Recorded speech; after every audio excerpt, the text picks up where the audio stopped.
1 API call, or 12. The choice could determine whether or not your app feels instant or painfully slow. Today we're talking about one of my favorite topics, GraphQL versus REST. Let's talk about the fundamental differences between GraphQL and REST. REST stands for Representational State Transfer, and it typically has unique URLs. It follows the standard HTTP methods of get, post, put, and delete. It uses status code standardization, so you have the 200 OK, the 404 not found, etc., and data is typically returned in JSON or XML format. GraphQL stands for Graph Query Language, and it has a single endpoint for all operations. You have the 3 primary operations of query, mutation, and subscription. The client specifies exactly what data it needs, and the API documents itself through introspection. With GraphQL, clients have precise control over the data that it requires, so there's no such thing as overfetching or underfetching, and these performance implications are significant. At a previous company, we had a front end that was taking about 10 seconds to load, and we averaged about 30 to 35 different API calls in that load time. But we were able to reduce that from 10 seconds to 1 second because we implemented GraphQL. This is the N+1 query problem that plagues so many REST applications. You make one request to get a list of resources and then n additional requests for each related item. Let's see how these approaches differ in practice with some examples inside of Postman. I've set up a public workspace so that we can see GraphQL versus REST. Link is in the description down below.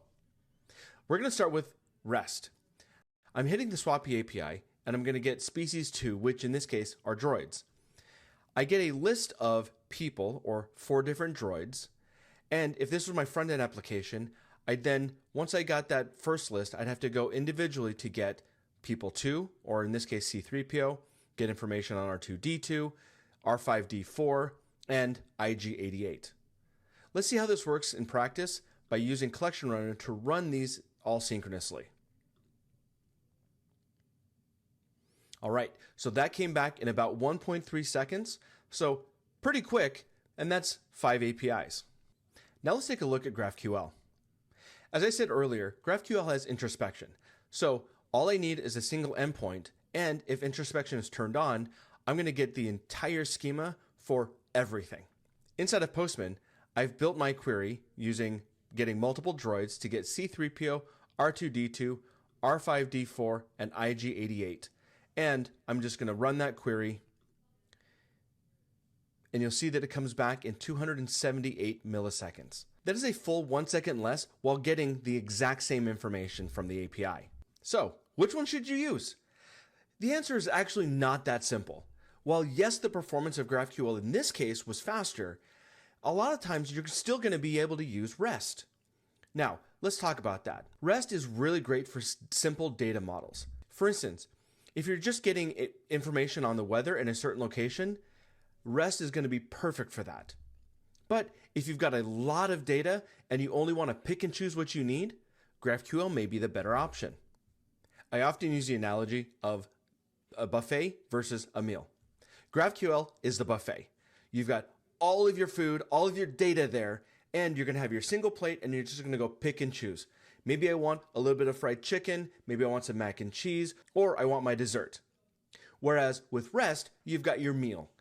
You take your menu, you pick the meal you want, and that's what you get. If it's a massive meal, but you're only a little hungry, you're still going to get that entire meal.